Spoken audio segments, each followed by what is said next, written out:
Pada tanggal 25 Desember 2024, pertahanan udara Rusia menembak jatuh sebuah pesawat sipil dari Azerbaijan.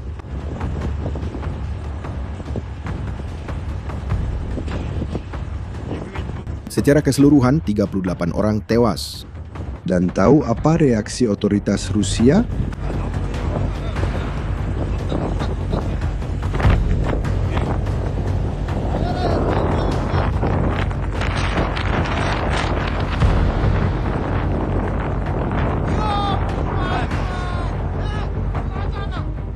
Bungkam total. Selama 3 hari tidak ada seorang pun di Moskow yang mengucapkan sepatah kata pun. Ketika Putin akhirnya menelpon Presiden Azerbaijan, dia hanya meminta maaf karena insiden itu terjadi di wilayah udara Rusia. Perhatikan pilihan kata-katanya. Dia dengan sangat hati-hati menghindari untuk mengakui bahwa Rusia yang telah menembak.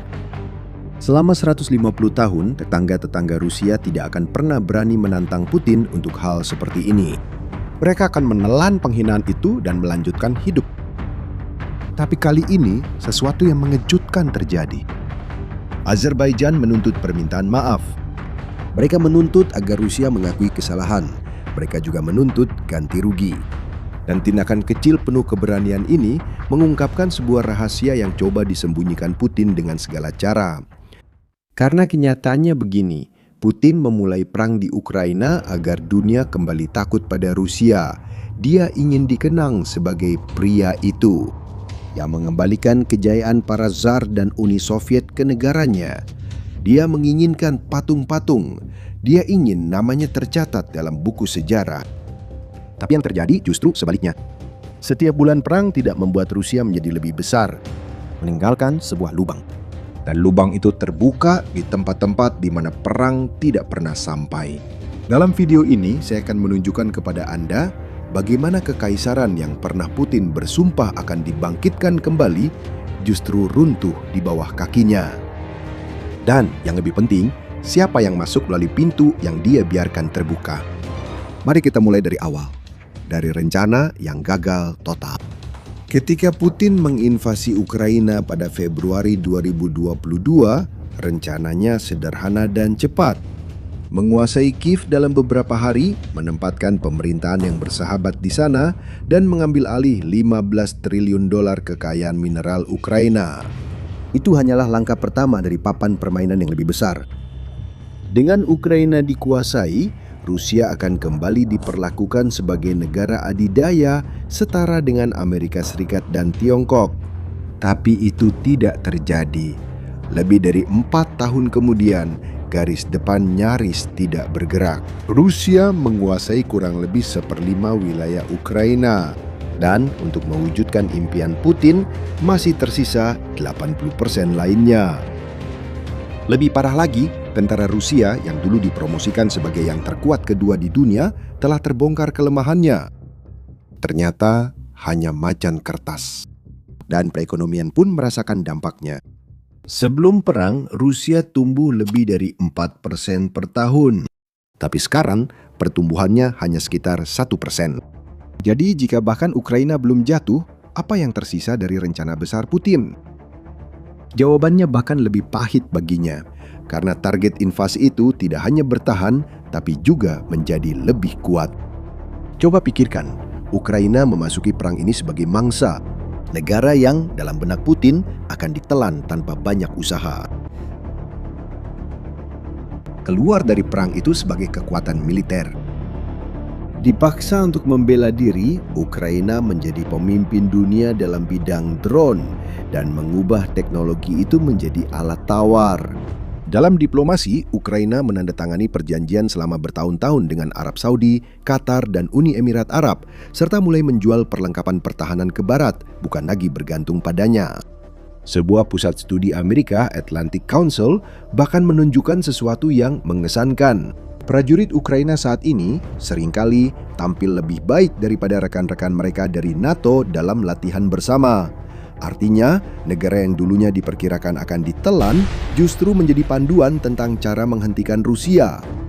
Dan ini menunjukkan Rusia seperti apa adanya saat ini. Ini bukan lagi tentang sebuah negara adidaya, melainkan tentang kekuatan menengah yang percaya dirinya lebih besar daripada kenyataannya.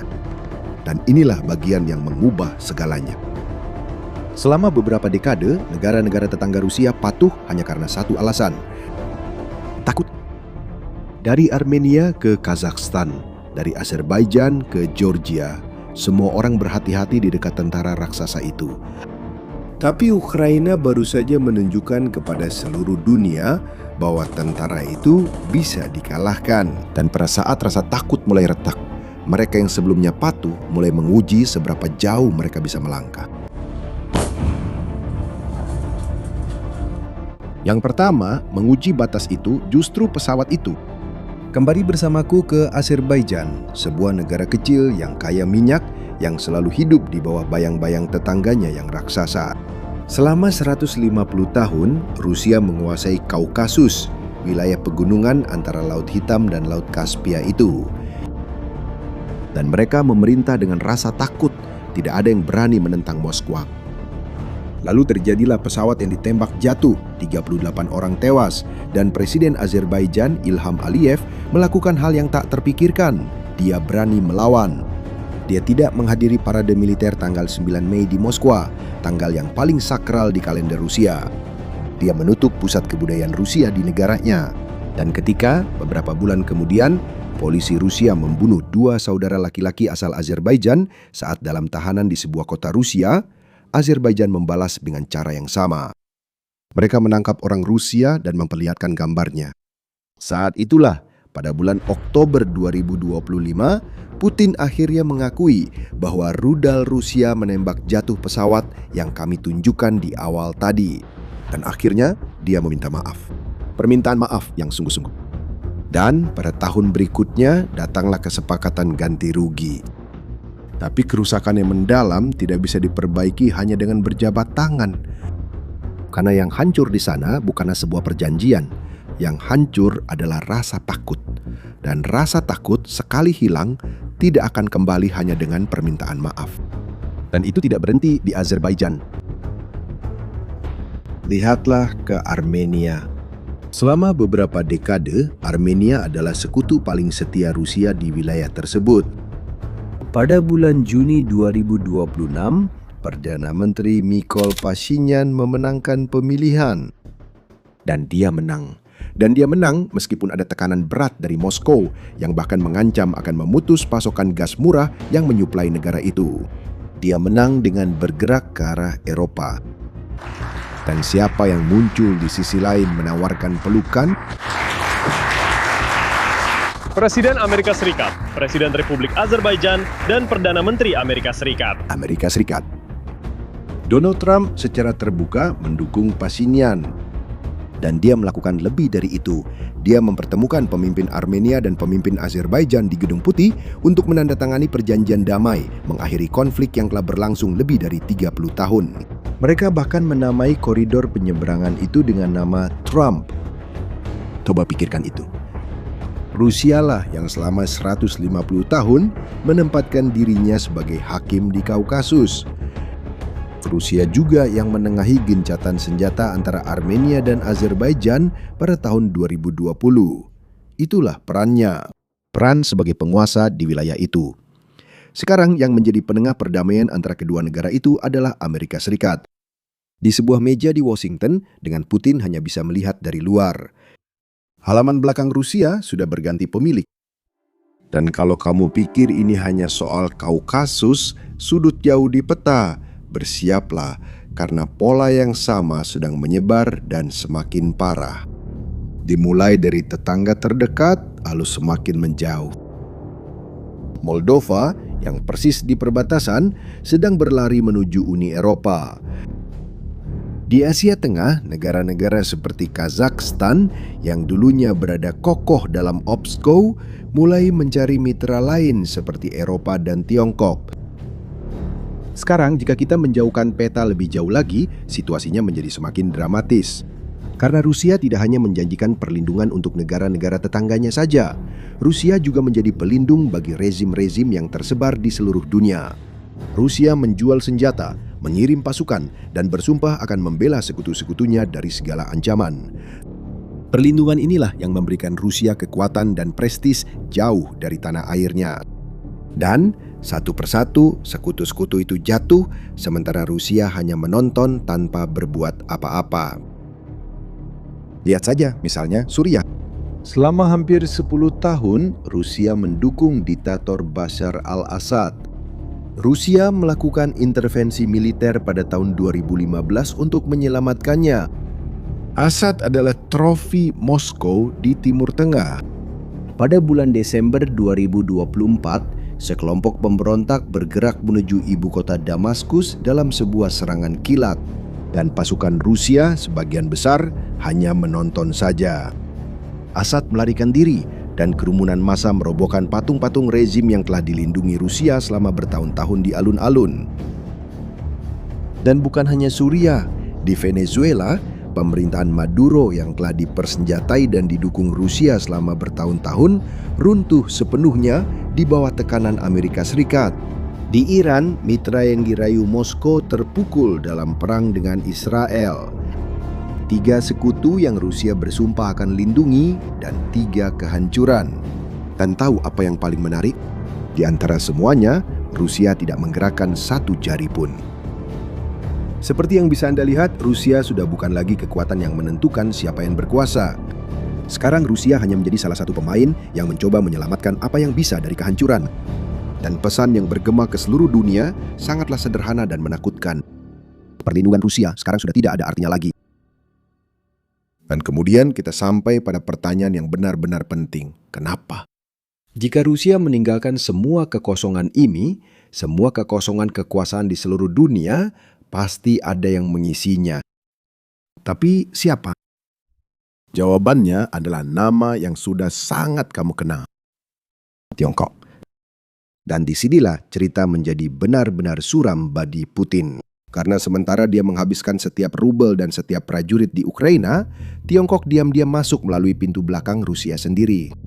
Lihatlah ke timur jauh Rusia, hamparan besar wilayah yang berbatasan langsung dengan Tiongkok. Wilayah itu mewakili 40% dari seluruh wilayah Rusia. Namun wilayah itu hanya dihuni oleh sekitar 8 juta orang saja. Ini adalah wilayah yang kosong, penuh dengan sumber daya, dan berada tepat di sebelah negara dengan penduduk terbanyak di dunia. Ketika perusahaan-perusahaan Eropa meninggalkan Rusia karena perang, tebak siapa yang mengisi kekosongan itu? Perusahaan-perusahaan Tiongkok. Dan mereka tidak datang dengan tangan kosong. Saat ini, di zona ekonomi khusus di Siberia, Yuan, yang merupakan mata uang Tiongkok, telah menggantikan rubel dalam transaksi. Kurang lebih 90% mesin industri yang diimpor Rusia berasal dari Tiongkok. Dan mobil-mobil Tiongkok yang sebelumnya hanya 18% dari pasar Rusia sebelum perang, sekarang menjadi 57%, lebih dari setengahnya. Dan lihat, kita tidak sedang membicarakan invasi. Kenyataannya adalah Tiongkok tidak membutuhkan tank. Mereka melakukan sesuatu yang lebih cerdas dan lebih permanen. Mereka mengubah Rusia menjadi pemasok, menjadikan Rusia sebagai pemasok minyak, gas, dan bahan mentah murah untuk mendukung ekonomi Tiongkok. Dan karena Tiongkok membeli kurang lebih setengah dari minyak yang diekspor Rusia, Putin tidak bisa berkata tidak. Dia bergantung pada Tiongkok untuk bertahan hidup. Rekan bisnis berubah menjadi kreditur, kekaisaran berubah menjadi pemasok. Dan semua itu kehilangan wilayah, pengaruh, sekutu, dan rasa hormat sampai ke titik yang paling menyakitkan.